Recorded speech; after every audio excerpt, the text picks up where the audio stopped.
very lucky to have with us today Carine Clark. Please welcome.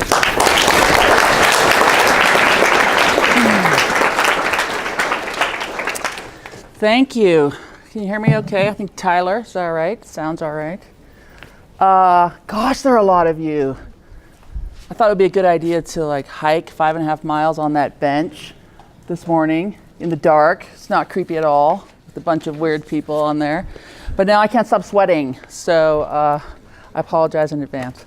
I'm happy to be here. Love working with students. Love working with entrepreneurs. Thank you for that introduction. Thank you for the invitation.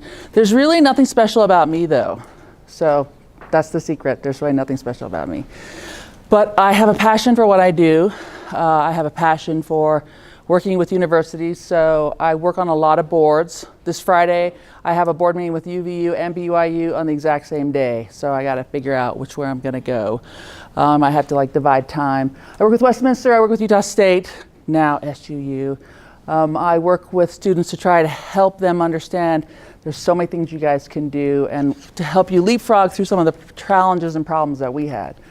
I work on the board of Silicon Slopes. Silicon Slopes is an organization with more than 6,000 tech companies in the state of Utah. Our mission is to learn, connect, and serve. It's a nonprofit. It's run by the CEO of Domo, Josh James, who was at Omniture, the CEO of Qualtrics, Ryan Smith, the CEO of Entrada, Dave Bateman, the CEO of Pluralsight, Aaron Sconnors, all these really smart, great dudes, and me. So it's a lot of fun. We have a board meeting tomorrow, so I'll be leaving here to go to that board meeting. And we get a lot done. We sit in a room with some really interesting food, lots of beverages, and for an hour and a half, we just plan stuff all day long. And we get so much done. Contrast that to the board that I'm on, the Governor's Office of Economic Development. That's a very structured board. I'm in trouble most of the time with that board because I say things and they're like, oh gosh, she's saying what everybody's thinking, but maybe we shouldn't say that. I'm like, hey, this is a volunteer board, so if y'all don't need me on here, I'm happy to go to another board because I have a lot of other board activities. Why so many boards? Because there are not enough women on technology boards, so I feel this responsibility till the rest of you get to where you can be on these boards, because gender is not a gender issue, it's a business issue. Because companies that have more diverse boards, more diverse management teams are more profitable and do better. Okay, so when people ask me about gender a lot, I'm like, oh yeah, I'm a girl, forgot about that. I only think about it when there's a break in a meeting and I'm the only girl in the restroom. That's the only time I usually think about it. But I worry about companies that don't think about it, about diversity, and about having all kinds of interesting people in their boards and their management teams, because those companies will not thrive. So I prepared a lot. People say, why don't you have a PowerPoint? Well, PowerPoint is for people who have neither. Think about it. They have no power, they can't make a point, right? And so I keep that in mind all the time because I used to work for John Thompson, who's the chairman of Microsoft. I used to work for Eric Schmidt, who's the chairman of Google. They never use PowerPoint. They show up and they present. So when I do have a PowerPoint, which is a requirement sometimes, it's usually visuals, interesting visuals. This time I was spending way too much time thinking about the visuals, so I said I'm just going to focus on what I want to say.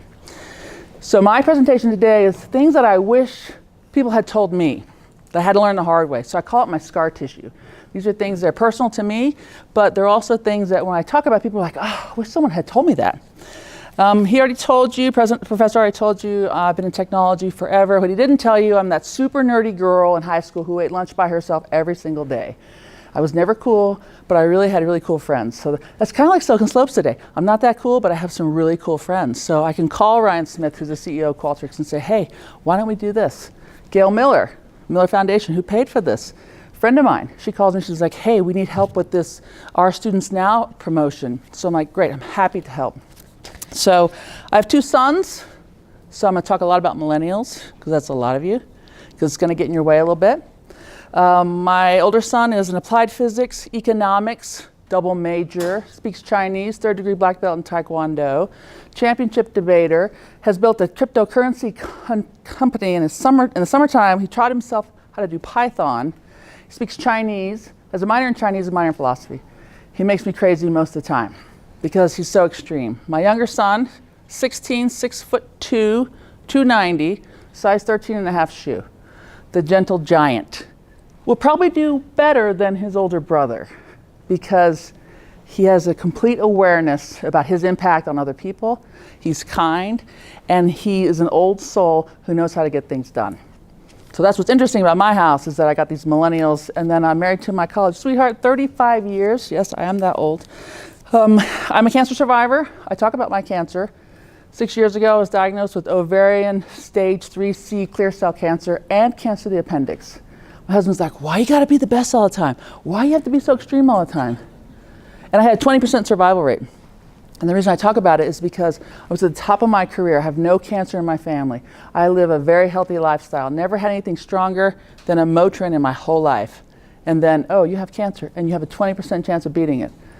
So it kind of kicks you around a bit, and you start to figure out, oh my gosh, I'm gonna die, right?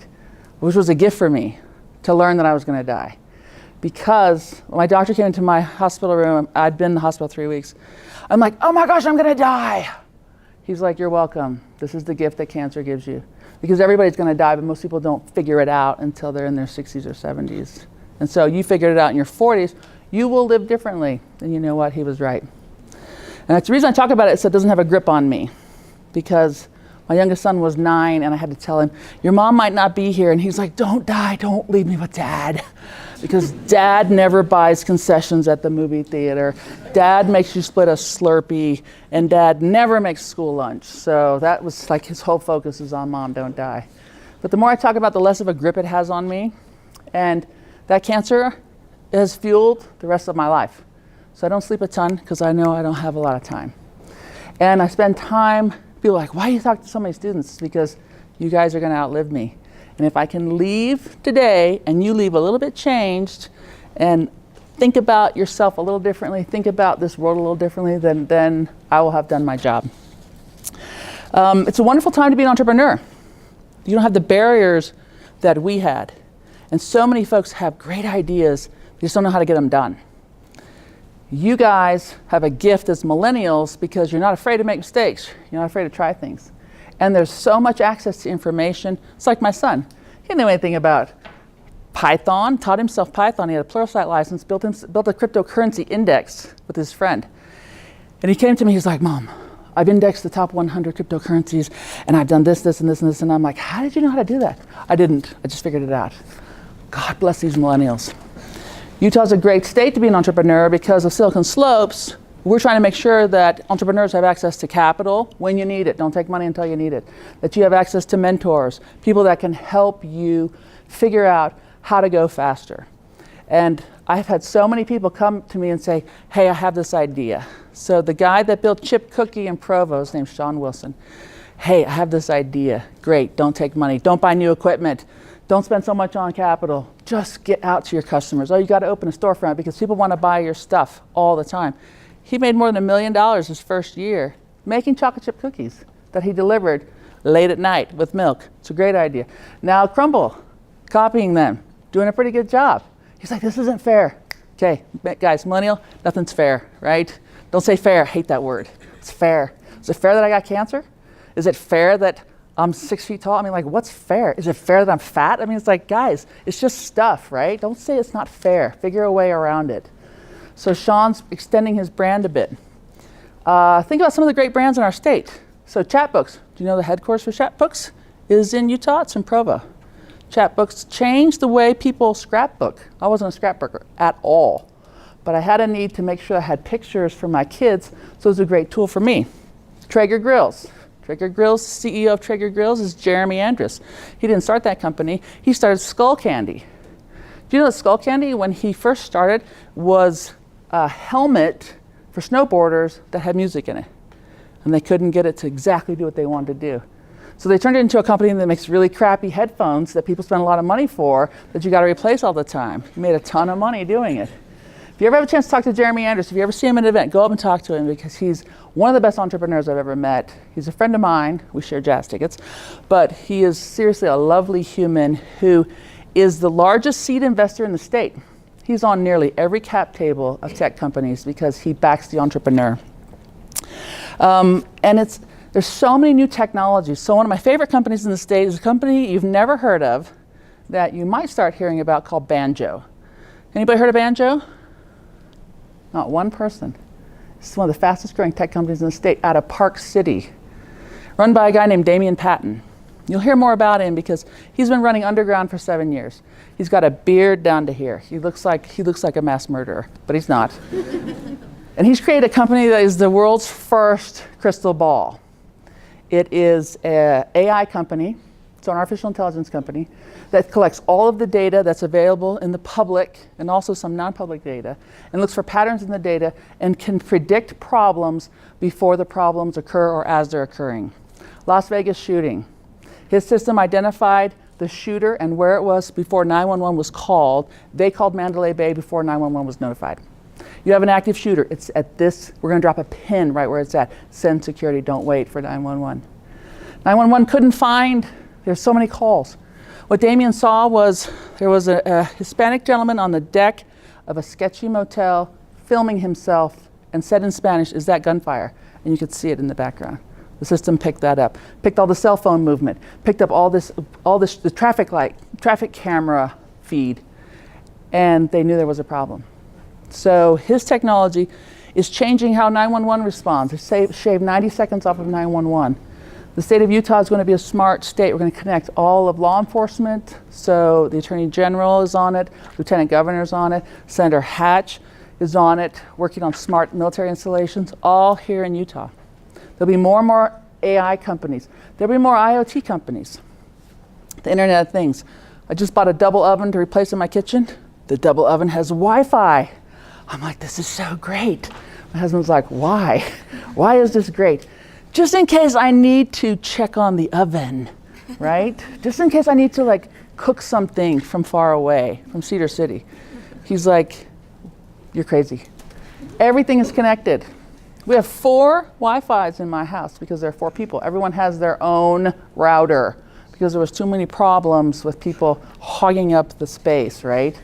So my younger son built a network for everyone. This was his science fair project when he was 10. He did an inventory of where we spend our time as individuals. And then he built Wi-Fi systems for us where we were mostly concentrated, and we had our own Wi-Fi network, we had our own password, we had our own everything. And I'm like, you could do this for a living. He's like, yeah, I got a good job, I don't need that, right? So there's so much available for you guys. So don't let things stop you. But you're gonna struggle a bit because millennials get beat quite a bit. You hate being called a millennial? You hate it? You're like, I'm not a millennial. I'm not a millennial. I live with millennials. I work with millennials. My whole new company, I've been there a year, all millennials. And I work with executives who say, I don't understand them, they're confusing to me. They just feel, they're so entitled. They're not loyal. Okay, you don't deserve all of the knocks you get, but you're gonna have to navigate around some of it, okay? Because there are things that have actually been said to me by my millennials where I'm like, oh, that's not gonna work in your next company, right? It's gonna be a problem. So I'll give you an example. New company, had an employee come up to me and he's like, so you promoted Paul? Yes, I did. Why? Okay, well, my first response is I don't have to explain myself to you because I'm the CEO and you are not. But you know, I care about you guys and I'm trying to help my millennials understand how to navigate the world. So Paul's done a great job. I've done a great job. Yes, well, I don't reward activity, I reward performance. So he achieved these things, you just kept spinning around in a circle. He's like, yeah, but I've been here longer. Oh, you think that if you're here longer, you're ahead of him on the conveyor belt. No, that's not the case. And I'm older. Oh, another problem. Okay, it doesn't matter how old you are. It doesn't matter how long you've been in the business. Companies reward on performance, so performance matters. The millennials that I work with, they care about flexibility, meaning, and challenge. A lot of big corporations, you're not going to find flexibility. So 76% of millennials said they'd rather have a career that pays less, that has more meaning and more challenge and more flexibility than being in a big corporation that pays more but doesn't have any flexibility, can't find their meaning, and it's not really a challenge for them. In 10 years, 50% of the workforce will be millennials, 50%. The millennial organization, all y'all, bigger than the baby boomers. So it has impact on our economy. It has impact on how organizations are going to manage.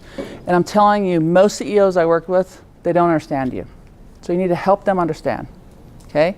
You need to understand that it's not that they don't care about you, it's that we grew up differently. I grew up in a command and control environment. There's the boss and everyone else, and you just did what you're told. You never question anything. That's not gonna work, okay? Because organizations are learning that they need millennials because you guys work hard. You don't have to have an office. Work is where you are. You usually don't have to have a laptop issued to you because you have your own. You just want to plug into the system. You want to be able to take vacation when you want. So when I came into Banyan, I said, okay, vacation, take vacation when you want and take as much vacation as you need. They're like, oh my gosh, she is the best ever. They didn't hear the last part, which was you got to get your job done first. So one employee said, well, I'm going to take off 6 months. Hey, I said, hey, take off the year because I'm going to stop paying you after like 2 weeks.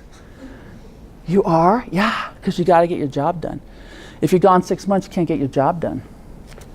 So I'm telling you to embrace your millennialness, all the good things, but be aware of how you're received by your colleagues, by older executives, by more established companies that have a framework. That's why millennials do a great job as entrepreneurs because they just build stuff. I'm also the daughter of a combat heavy brigade commander.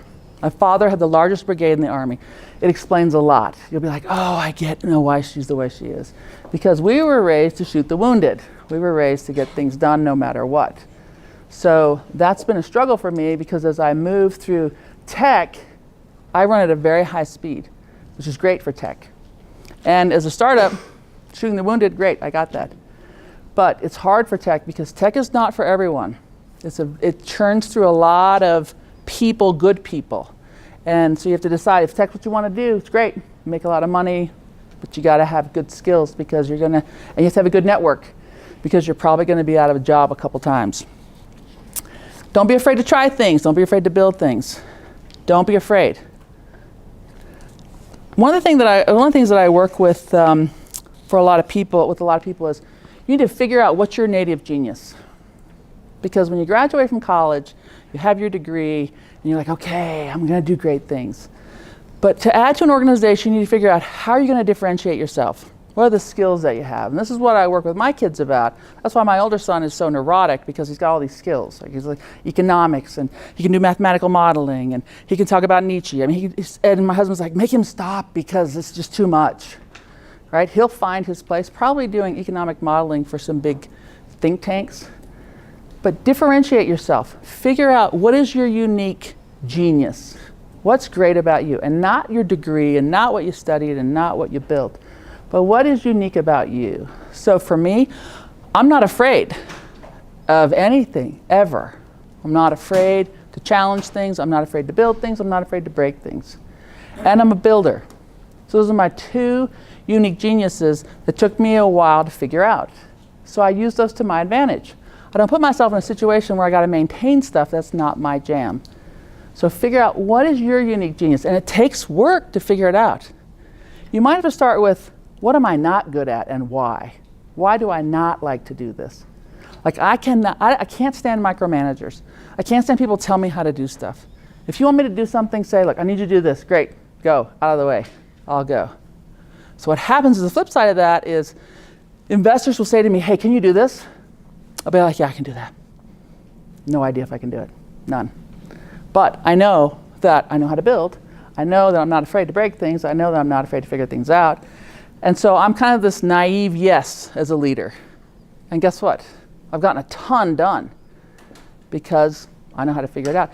And I know that I can't do it all myself. I can find great, talented, smart, capable people who are not like me at all, who can help me build companies, who can help me build teams, who can help me build people. So figure out what is uniquely your genius, okay? And be clear about that. But don't be a brat about it either, right? Don't be a prima donna, like, I am brilliant. You're not, okay? There's a lot of smart people. It doesn't mean that they get a ton done. It doesn't mean that they have the best jobs.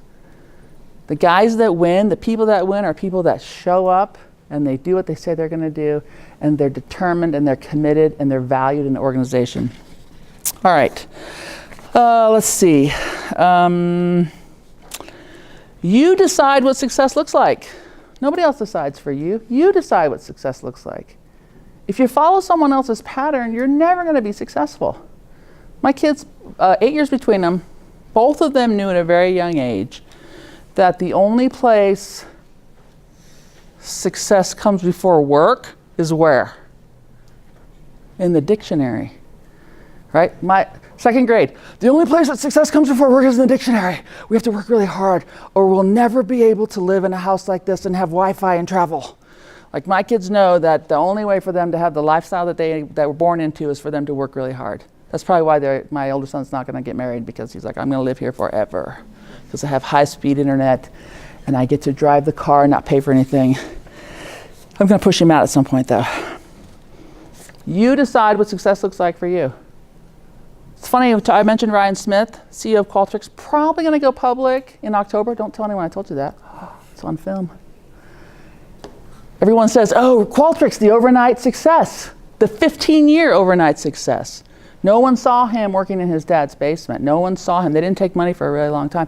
No one saw all the work that they had done. And now all of a sudden, it's going to be the biggest IPO in the state history. If they go out in October, we will have had 3 IPOs this year in Utah. People are like, what's going on in Utah? 4 unicorns, 3 went public this year. Y'all are a backwater. Yeah, we're a backwater. We're not afraid to build things. We're not afraid to hire young people. We're not afraid to go fast. We're not afraid to break things. People don't understand it. Last year, Silicon Slopes Tech Summit. So 2 years ago, we had our first tech summit. 5,000 people showed up. I was backstage. I'm like, I never would have believed it. Clinton Betts is the executive director of Silicon Slopes. We had another tech summit last year, this year, January. And he said, I bet we'll get 10,000 people. I'm like, there's no way. He said, I bet we'll get 10,000. I'm like, there's no way. 15,000 people, second year event. I had to pay up on stage. This next year, so January 19, the last day of January 31st, February 1st, we expect 25,000 people to show up to the state of Utah, Silicon Slopes Tech Summit, 2 days, to see our companies, to learn, connect, and serve. And it's capital, it's money, it's investors, it's bankers, all coming to see us in Utah because 3 IPOs this year. Because some of the fastest growing tech companies, and not just traditional tech, biotech, ag tech, all kinds of tech companies in the state. Why? Well, we speak 138 languages in the state. We have more pianos than any other state, more harps. I don't think that matters, but the point.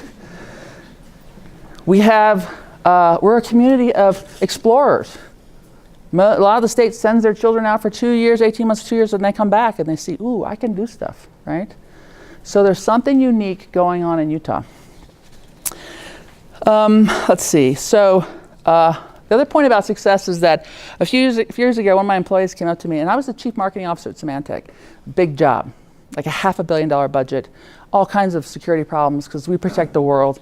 It's the world's largest security company. And I had an employee come up to me. I was the chief marketing officer, and he's like, I'm going to be you in 5 years. And I was like, well, that's not insulting because it took me 20 to get here. But hey, you be me in 5 years. Like, there's no shortcuts, right? You got to put your time in. It's been 10 years, and he's still not me. So maybe that's good. But like, don't be casual about what it's going to take. You don't know how long it's going to take. Just start working. Start working toward what you want to do. If you don't know what you want to do, figure out what you don't want to do, but then look at, okay, to me success is this. I want to build my own company. To me success is I want to learn from a sharp mentor. I want to learn from a good leader. I want to learn from a good CEO. Put in the time, okay? And don't be afraid to ask. Don't be afraid to learn. And don't be afraid for it to be jagged edge. It's not going to be a straight line. Okay, there's a new form of leadership now. Leaders like me understand that we don't have all the answers. My team, they'll say, what do we do? I'm like, I have no idea. And they're like, oh my gosh, what have we done? No, I don't know every answer, but I will figure it out. And I'll find people that can help me figure it out. But you as young people, you need to question your leaders, not disrespectfully. But if you genuinely don't think it's a way you should go, then you got to speak up. You need to raise your hand and say, I've done some research. This doesn't quite set with what I know. I'm not trying to be a jerk, just questioning. Not everybody likes this, so be prepared to get fired. No, I'm kidding. Not everybody likes this, but if you have a good leader, most leaders lead in the dark because they don't know everything, but they're figuring it out. They don't have all the answers. And the best leaders that I've worked for are open to working with really smart people. My employees are all smarter than I am. I'm just older and I have a lot of scar tissue. And my superpower is I'm not afraid. And most employees I find are afraid. They're afraid to speak up. They're afraid to lose their job. So I tell people, my sons especially, what's the worst thing that could happen if you spoke up? What's the worst thing? You lose your job? Okay, can you survive that? Yes, you can. If you start thinking about what's the worst thing that could happen, can I survive it? You start to have this power that you didn't realize that you had before. Some leaders are diminishers. You want to work for multipliers. Okay, you need to pay attention if you're a multiplier or you're a diminisher. If you know about Liz Wiseman's work? She's a friend of mine. She wrote The Multipliers and Diminishers. How multipliers bring out the best in us. Diminishers bring out the worst in us. We feel small. We feel minimized. We all do this, by the way. We all accidentally diminish people, unless we're like evil. But we all can do things to multiply. So I feel like I'm like a super good mom, right? 2 sons. Wherever I was on the planet, I would call them to wake them up for school because I want to talk to them, because I want to make sure they get to school on time, because I'm a really good mom. So I'm with Liz on a trip, and she's like, why are you diminishing your kids? What are you saying? What? You're diminishing your kids. I'm like, no, I'm not. I'm making sure they're going to be successful. I'm like, making sure they get to school on time. She's like, you're sending them the message that they can't do it. What happens when you don't call them? I'm like, yeah, they totally sleep in. They miss school. It's like a big jangle. She's like, you're not teaching them to be strong. You're not teaching them to be self-sufficient. You're not teaching them to be self-reliant. You are accidentally diminishing your kids. So I called my kids. I'm like, okay, heads up, everybody. No more calls in the morning. Y'all gotta get yourselves up. I'm trying to be a multiplier. What has happened to our world? So my son called me this morning. I didn't call him. He called me. Mom, I'm out the door. Just want you to know. I'm like, good job. Yeah, Dad didn't get me up. I said, does Dad ever get you up? No, he doesn't. I said, okay. Well, you're capable of this. He's like, I got up so early today because I was worried no one was going to get me up. I'm like, no one ever gets you up. He's like, I know. That's why I get up early every day. Right? He's 16. He should be able to get up himself. Okay? Should be able to make his lunch. We do things that diminish. So do leaders. Now that you understand this, it's going to bug you if you work for a diminisher. You'll be like, I can't work for you. You're such a diminisher, right? And you're going to start to see things that you do that don't really multiply other people. So think about ways that you can get the most out of you. Okay, the next thing, be the change that you want to see. Too many times, especially millennials, are like, I don't like this. I'm waiting for it to change. You change it. You be the change agent. Again, my team. One of my guys is like, I don't like the way the room is set up. It's got some messed up feng shui. I'm like, okay. Change it then. I can change it? Yeah. No one really cares. Change it. Guess what? He worked with a group of people, and it's now the floor plan for our building. It's like so cool. I didn't have an opinion about it, but someone did, and he made the change. He's like, well, I have some other ideas. Great. Can we get rid of this? Great. Can we get another refrigerator? Great. Great. Just like, great. Be part of this cultural change. Don't complain about stuff. Go and fix it. You guys are capable. What happened to us as a people where we're too afraid to say things. We're too afraid to raise our hands. We're too afraid to challenge. And that I've been working on this concept of, let's make sure I get it right. Courage over comfort, right? Be courageous to get things fixed and solved instead of just being comfortable. And that means that you've got to embrace discomfort over resentment.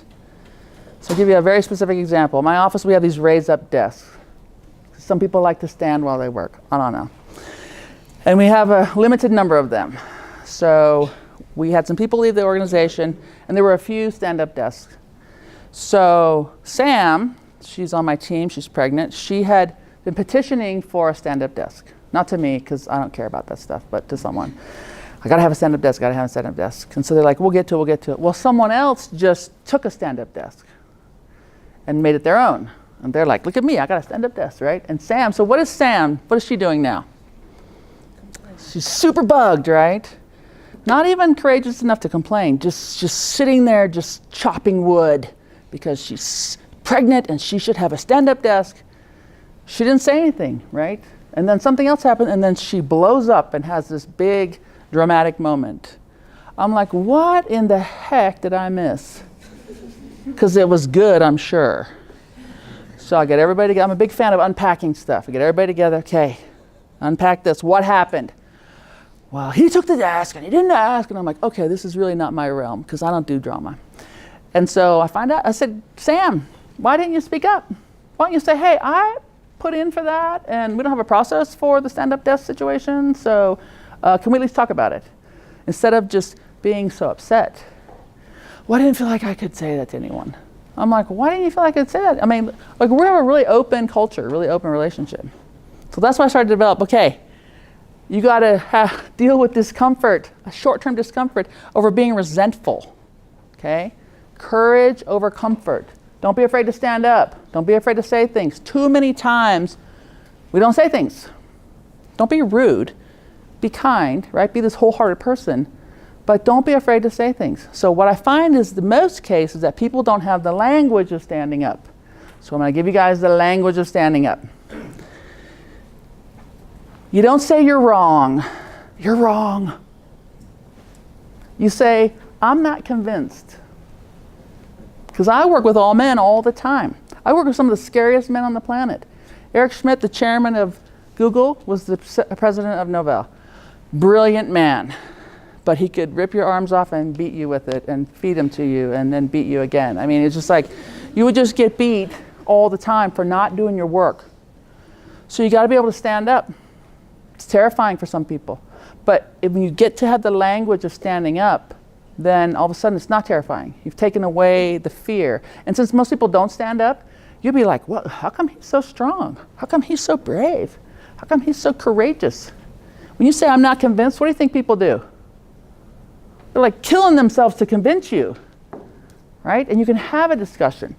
I love teams that are not afraid to hold each other up against the wall. And they fight like they're right, but they listen like they're wrong. Most people argue like they're right, but they forget the part about listening like you're wrong.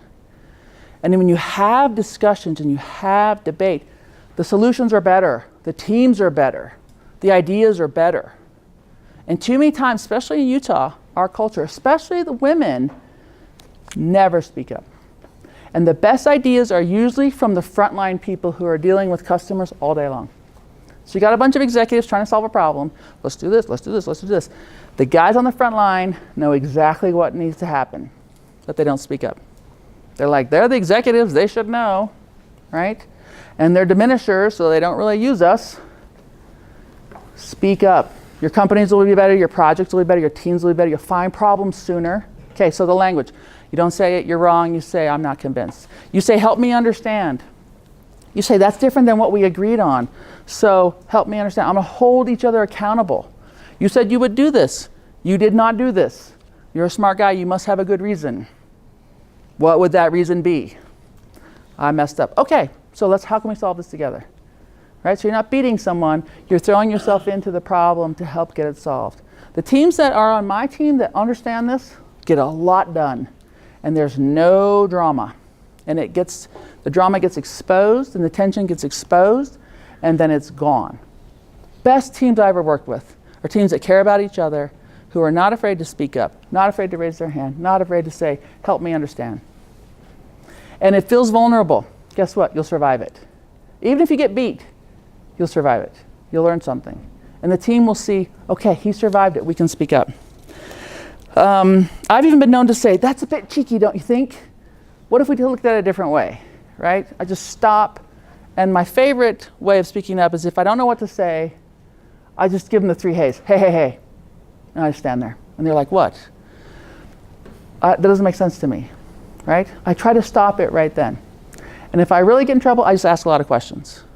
Because if you ask questions, people will see that you're seeking to understand. So don't forget to speak up. And do you believe that there's really nothing you can't do? If you have a vision and a plan, you can do anything. How do I know this? Because when they said, Mrs. Clark, you have cancer, you have a 25% chance of beating it, and you have a secondary cancer, and people don't survive. So get yourself ready, get your life ready. I'm like, hey, my life's ready, but I have a 9-year-old who will not eat his father's cooking. So, and he's not really mad or organized. And the second wife, who's gonna move into my house and bring all her mangy kids and spend all my money and buy everything that I wanted to buy, but I didn't buy because I was too afraid, because I saved my money. It's not gonna work. So, I can't die. I'm gonna have a vision and a plan. You think about the second wife, I'm telling you. Because my husband cannot be by himself. So my vision plan, vision, not die. Plan, do every single thing that I could do to not die. And I built a team. Met oncologists, met my doctors. If I said, do you think I can live? And they're like, no, they weren't on my team. But if I said, do you think I can live? And they're like, I don't know, do you think you can live? Okay, you're on my team, right? I needed a team of believers. I need people to challenge me. And I did my own research. I did my own homework. I didn't leave it all on them. And I found a protocol that was very aggressive, that gave you a little better chance of living. And I said to my doctor, I want to do this protocol. She's like, everybody finds it, no one can do it. Oh, well, impossible is an opinion, not a fact, so I can do it. I'm not going to lose my hair.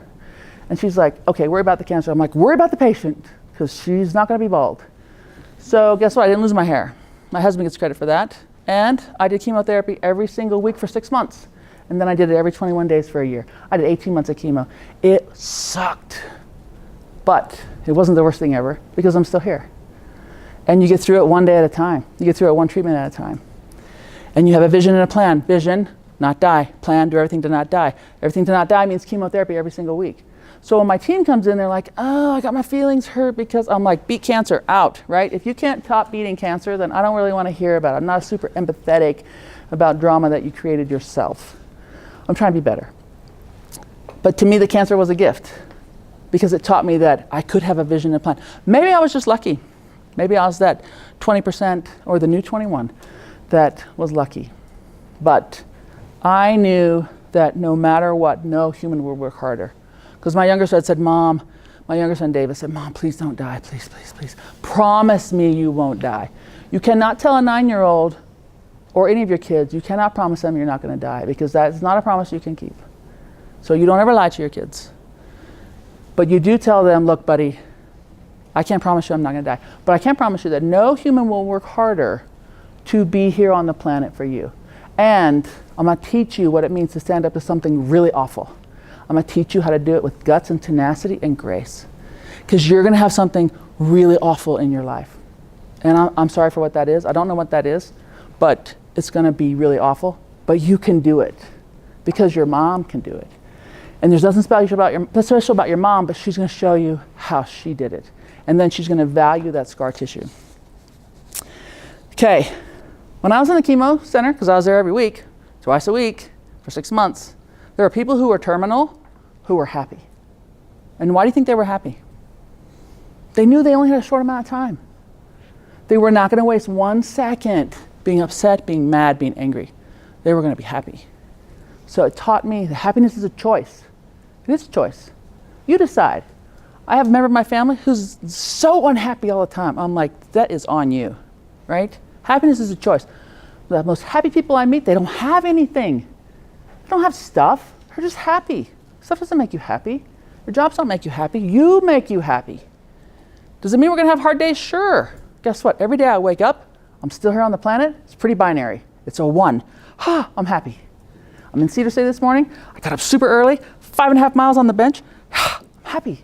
I get to see these great people. I'm happy. I get to work with your professor. It's like, it's great things. It's my life. Don't waste it.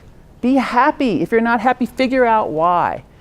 I know people in abusive situations who are still happy, but they're trying to get out of those. Okay? So I'm not saying be a victim. I'm saying be happy. Figure out what makes you happy. And happiness is a choice. And be that person that adds value in your companies and your teams. People say to me, am I going to get laid off? I don't know. Do you add any value? Because if you don't, you're probably going to get laid off. Oh, I don't add any value. Okay, so let's talk about it. You're not going to be here. Because I need people who can get things done. I need people who have a good attitude. I need people who can figure things out. Most of the people I hire, I don't hire because of their experience for the most part. I hire because they're teachable and that they're going to add to my team and they're going to figure it out. The guy that runs my marketing team was not hired for that job. The guy that runs my product team was not hired for that job. The guy that runs my ops teams was not hired for that job. They showed guts, tenacity, interest. They had great ideas. They got things done. Executives will tell you they value those folks that get things done. Okay, and then you're going to get knocked around. Hate to tell you, you're going to get knocked around. Cancer kicked my butt. You're going to get knocked around. Guess what? Bounce back. Be resilient. Look for ways to bounce back. Everyone's going to get knocked around. Your job is not going to be a straight line. It's going to be a jagged edge. Just got to keep moving. For me, as long as I'm directionally correct, I'm fine with the rest.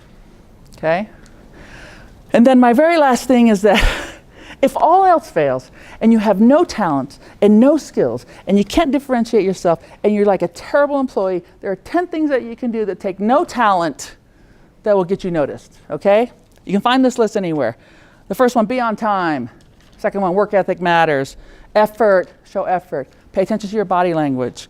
Energy matters. Attitude, passion, being coachable, doing the extra mile, and being prepared.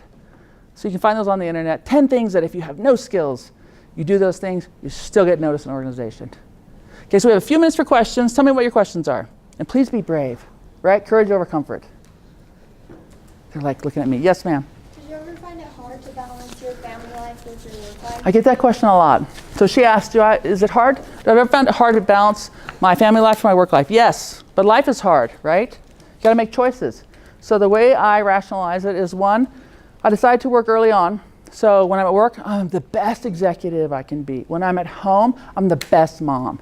I have really good boundaries. If you call me, if you work for me and you call me at 7 o'clock at night, it better be that you're in the hospital and you need me to do something for you. It better not be, oh, I got this problem. Nah, I don't want to hear about any work stuff at night, okay? I'm really organized. So before I came down here, I had all the carpools figured out, all the meals figured out, just because I'm still a mom, right? And then I don't beat myself up. I don't have any self-talk, or when I hear it, I shut it down. Oh, you're a bad mother because you're in Cedar City and you're enjoying this hike. No, I'm a better mother because I'm out here in this beautiful city doing something that I love. But I'll race back tonight, and tonight, I don't watch television because when you think you're gonna die, you're like, why did I ever watch TV, right? So ever since then, it's like, yeah, I don't watch TV. But my sons already called me, Mom, can we talk tonight about this project I'm working on? Absolutely. You tell me what time works for you, I will be there. It is a struggle though, but don't make yourself crazy, because a lot of people, they're at work, oh, I miss my kids. They're at home, oh, I miss my job. Don't do that. Be great wherever you're at. Yes? So I'm like super interested in tech. I love like Good, and stuff like then that. do it. So I like when I finish school, I want to be able to move up north. Up north where? Alaska? No, in Utah. Okay. No, in Utah. People in southern Utah call it up north. Okay. Anyway, so I just wanted to know, like, how do we get connected? Because you talked about networking and things like that. How do I get connected with people like that up north? So I don't think you have to move up north. I think there's a great community here. But if you decide you want to start up north, sign up for Silicon Slopes. Go to the website. It's not just a media organization. It's actually a big organization. There's a lot of webcasts. There's a lot of seminars, events. There's a lot of them. We're working to put a satellite here in Cedar City. We've already signed with Chris McCormick. He's a Chamber of Commerce guy, to make sure we can get programs down here so that you don't have to go up north to the North Pole or Lehigh. Meet people. When you come to the Silicon Slopes event, if you want to go, text me, call me, right? My email is Carine@Banyan. If you want to come up north on the 31st of January, send me a message. I'll give you a ticket, 2 days. And then don't be afraid to go up to Aaron Sconard, who's the CEO of Pluralsight. Aaron, I'd like to meet you. Shake his hand. Go to all the sessions. Meet everybody you can. Too many times we go to things and we don't ever talk to anyone. I talk to everyone. And I'm an introvert. I'm an extreme introvert, believe it or not. But I go out of my comfort zone because, remember, discomfort over resentment, right? I'll be uncomfortable for a little bit, but I will go and meet people. Hi, I always wanted to meet you. Jeremy Andrus. We share jazz tickets? Well, we didn't grow up together. I just met him at an event. Hi, Jeremy. I've seen your work. You invest in a lot of tech companies. I'd like to get to know you. We became friends. We've done a lot together. Truly one of the best entrepreneurs in the state. Damian Patton, you're going to hear more about him. Don't let anything stop you, by the way. Don't let anything stop you. That was fast, sorry. Yes? How many hours do you sleep? See, this is the secret. I don't sleep. Yeah, how do you do that? Before I had cancer, I needed 6 or 7 hours of sleep a night. So 18 months of chemo is a long time to think about what if I'm not here. Because I made lists of things I'm not going to do anymore, like I don't balance my checkbook, I don't clean toilets, I outsource everything. And I made a list of stuff that I'm going to do, and I made a list of stuff that I used to love to do that I don't do anymore. Road biking was one of those things that I put back into my life. I made a list of trips that I'm going to do in my retirement that I have already done right now. So like I'm going to New Zealand for Christmas. All my retirement trips, I've done the whole list after I've done the New Zealand trip because I know I'm going to die, right? So I think what happens with that is that now I'm like, okay, I'm going to die. I can't sleep. No TV, no sleep. So about 3 to 4 hours a night. I don't recommend it, but I think I'm a super sleeper. I think if I put my head on the pillow, I'm out, I'm in REM, and then, because I track it on my 2 watches. Why 2 watches? Because I gotta have information all the time. I don't recommend it, but I think my husband sleep 10 hours a night, so they make up for it for everybody. But I read a lot too. Okay, what else? We got 2 more minutes. Yes, sir. And then back there. Can you talk about your situation, like when you were our age, like either just finishing your education, or if you had an education, or how you got onto your career path that you currently are? So I got my undergraduate at Brigham Young University. I was first a design major, so art. I was an art student. And my very first class with Mr. Takagashi, we had to put up all our art on the wall, and everybody had to criticize it. And people were brutal, just brutal. So we had this chalk drawing we did, and it was an old wheel and like a Western thing. So I took a red piece of chalk because it felt really rustic to me, and so I drew. Everybody else had black and gray, and mine was red. And I got murdered. And I was super shy, right? I didn't talk to anybody. I let fear determine my fate all the time. Not super proud of it, but that's my pedigree. And the class just murdered my drawing. My drawing I thought was pretty good. So the professor afterwards said, everybody hated this one. Yeah, it's terrible. Red. Like, she's the only one that used color to really show the rusticness of this. It's actually the best drawing up there. And I was like, thank you. And then I dropped out of the program. It was too much for me. So I tried to get into the another program, and they had BYU is tough, right? So they had this, you had to go through this very difficult question. One of the questions, interview process. One of the questions was, what are you gonna do if you don't get in this program? And I was like, oh, well, because I'm a thoughtful person. I could do this, I could do this, I could do this. So when they posted the people that got in the program, it was 12 people got in. I was like, my name's not on the list. I only apply for things that I'm overqualified for, so I can get in every time, right? So I didn't get on the list. And I was like, I wonder if I should talk to the professor. The new me would be like, oh yeah, we're talking to the professor. So I go talk to the professor. He's like, there was one weed question. What are you gonna do if you don't get in the program? If you said, I will kill myself, and this is the only thing I do my whole life, then you got in the program. I'm like, those are not normal people. Like, the good, thoughtful person is one who has a plan. So I didn't get in that program. I thought, I'm a loser. Guess what? I got into the organizational communications program. It was perfect for me. Business, organizations, companies, marketing, graduated in that, got my MBA. Not very many women graduated from the executive MBA program when I graduated in 1993. 64 students, 2 women. BYU's tough. Tough women don't usually select in there, and it's a hard program to get into. But I had to learn to speak up. I love tech from the time I was a kid. I'm the kid that had the punch cards falling out of her locker every day. Like, why not put a rubber band around it, right? I got teased all the time. I had a compact, luggable computer. It's like a sewing machine. I still have it. Take that to all my classes. People are like, oh, she's super nerdy. She's never going to turn into anything. I did okay. So I just kept taking jobs that were interesting to me. And then once I built something, I'd move on to the next job. I always expected I'd lose my job. So I lived my life so I could be fired at any time, because you could be strong, right? So I carried no debt, and I had lots of connections and met a lot of people. So I could get a job at lunchtime. But when you're like that, it turns out you don't get fired very often, because they need people who will speak up. Any more? Oh, you're back here. Sorry. I promised you. Sorry. I did an internship at Utah State Capitol, and I've heard all about self-concepts. And I learned a lot about it, but I never really got to hear about the origins, and I would like to hear about how you got involved as well. So a few years ago, there was an organization called Beehive Startups. And it was startup community, get a lot of people together and just have all kinds of luncheons and things. Well, part of that was an organization called Startup Santa. So it's an organization that collects books for children, and we give them to children in the community, because our theory was if a child can't read, they can't code. And to be part of this digital economy right now, everyone has to learn how to code. Not because we want you to be a coder, but because we want you to think computationally, because that's what's going to happen to the world. And we're going to be behind. We already don't have enough students in computer science, engineering, and math to meet the demands. In the next 8 years, there'll be 1 million jobs that cannot be filled with the current pipeline. So we said we got to do something to get more kids in tech, to have more kids in STEM, and to help rural Utah, because a lot of rural Utah doesn't even have access to the internet. And that means we're going to be behind forever. And we have a chance with all these great tech companies. All those unicorns all had BYU startups, believe it or not. Origins. The founders went to BYU. And part of that's not because of BYU, it's just because there's a great network there. You can find people to be employees to come and work with you. So it's this, so I was the only girl, super nerdy. It was like, they knew me from the beginning, so they let me into the club. I'm so happy. But we need more women in the organization. Tech is tough for women though, because you gotta go fast and you gotta stand up and you can't be afraid. And people are gonna beat you up, you're gonna get knocked around, and you're gonna be like, let's keep going, it's okay, right? I will survive. Any other questions? You guys were great today, like super paying attention. Thanks for having me, I had a good time. Hope you learned something.